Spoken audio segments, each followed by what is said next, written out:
বাংলাদেশের ইসলামিক বক্তাদের মধ্যে সবচেয়ে আলোচিত সবচেয়ে জনপ্রিয় নামটি এখন নিঃসন্দেহে ডক্টর মিজানুর রহমান আজহারী। তার খ্যাতি দেশের গণ্ডি পেরিয়ে ছড়িয়ে পড়েছে বিশ্বের নানা প্রান্তে। ইউটিউব, ফেসবুক, টেলিভিশন সবখানেই তার বয়ান, আলোচনা, কুরআন হাদিসের ব্যাখ্যা নিয়ে মানুষের আগ্রহের শেষ নেই। তার কণ্ঠে ইসলামের ব্যাখ্যা শুনে মুগ্ধ হয়েছেন লাখো তরুণ তরুণী, বয়স্ক, এমনকি বিদেশিরাও। অনেকেই বলেন আজহারীর মধ্যে যেন আন্তর্জাতিক খ্যাতিসম্পন্ন আলেম সদ্যপ্রয়াত আল্লামা দেলোয়ার হোসেন সাঈদীর ছায়া খুঁজে পাওয়া যায়। আজহারী নিজেও সাঈদীর বড় ভক্ত, এটা তার বক্তব্যেই স্পষ্ট। কিন্তু এখানেই শুরু হয় নতুন এক সাসপেন্স।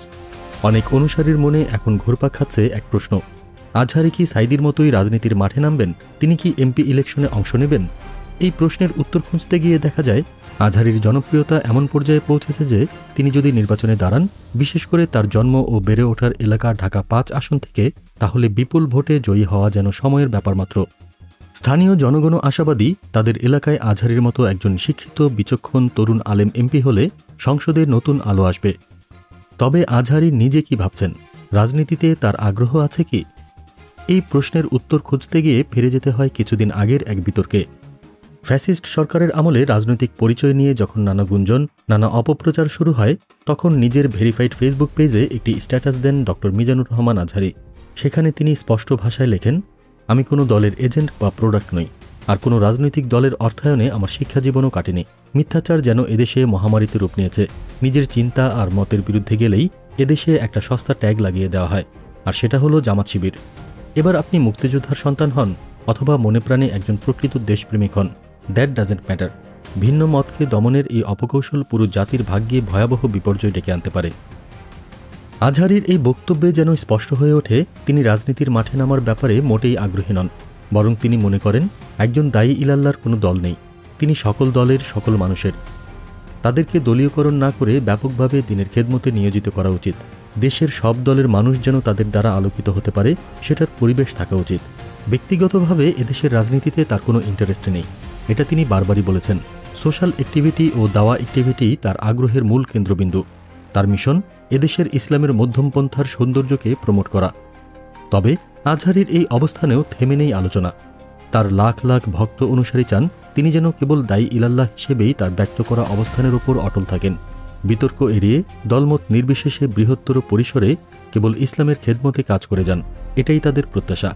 কারণ আজহারীর মতো একজন আলেম রাজনীতির মাঠে নামলে হয়তো তার জনপ্রিয়তা আরও বাড়বে, কিন্তু তার নিরপেক্ষতা, তার গ্রহণযোগ্যতা, তার দাওয়াতি মিশন সবকিছুই প্রশ্নবিদ্ধ হতে পারে। তবুও প্রশ্নটা থেকেই যায়, আজহারী কি কখনো রাজনীতির মাঠে নামবেন, নাকি তিনি তার অবস্থানে অটল থেকে কেবল ইসলামের খেদমতেই নিজেকে নিয়োজিত রাখবেন? এই প্রশ্নের উত্তর আপাতত সময়ের হাতে। তবে তার নিজের বক্তব্য, তার সোশ্যাল মিডিয়ার স্ট্যাটাস এবং তার ভক্তদের প্রত্যাশা সবকিছু মিলিয়ে মনে হয় আজহারী আপাতত রাজনীতির বাইরে থেকেই ইসলামের আলো ছড়িয়ে যেতে চান। বাংলাদেশের বর্তমান প্রেক্ষাপটে সংসদে আজহারীর মতো একজন শিক্ষিত, তরুণ, বিচক্ষণ আলেমের প্রয়োজনীয়তা নিয়ে কোনো সন্দেহ নেই, কিন্তু তার নিজের অবস্থান, তার মিশন, তার দর্শন সবকিছুই যেন তাকে রাজনীতির বাইরে রাখার পক্ষে। তিনি চান দলমত নির্বিশেষে সবাই তার আলোয় আলোকিত হোক, ইসলামের সৌন্দর্য ছড়িয়ে পড়ুক সবার মাঝে।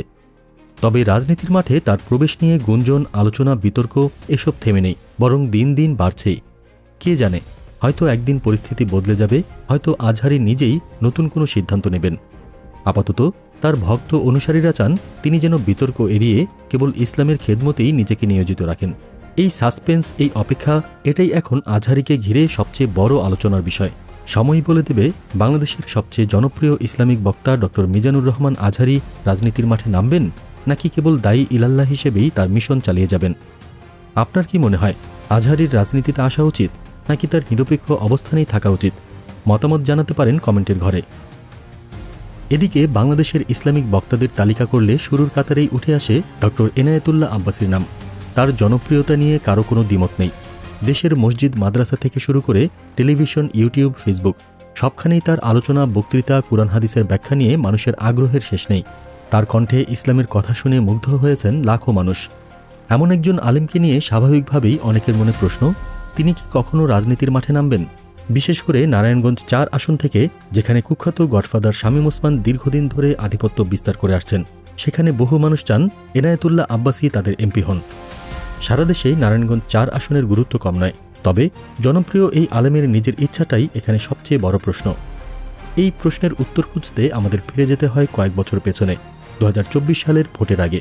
তখন এনায়েতুল্লাহ আব্বাসীর সামনে সরাসরি প্রশ্ন রাখা হয়েছিল, দেশের বর্তমান পরিস্থিতিতে তার কাছে কি কোনো রাজনৈতিক দল করার প্রস্তাব এসেছে, কিংবা ভবিষ্যতে তাকে বা তার নেতৃত্বে কোনো রাজনৈতিক দল দেখা যাবে কিনা।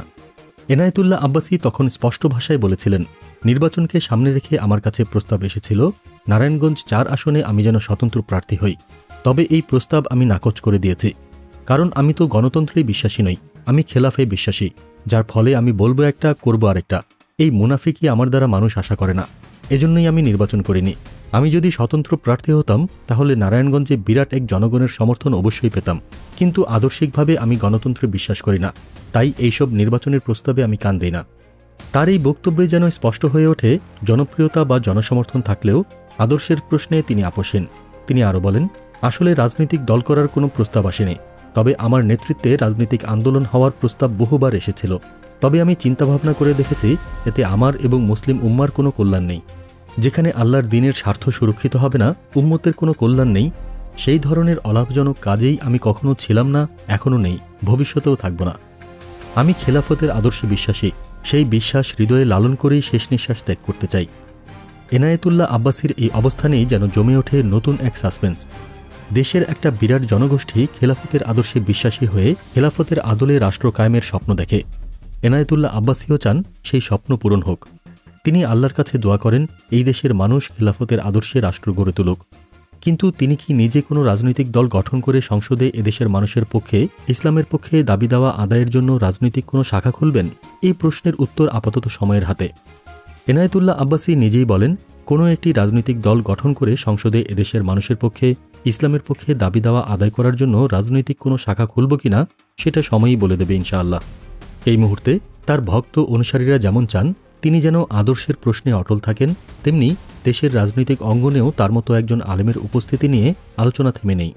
নারায়ণগঞ্জ 4 আসনের মানুষ যেমন তাকে এমপি হিসেবে দেখতে চান, তেমনি সারা দেশের ইসলামপ্রিয় মানুষও চান তিনি যেন ইসলামের খেদমতে খেলাফতের আদর্শে অটল থাকেন।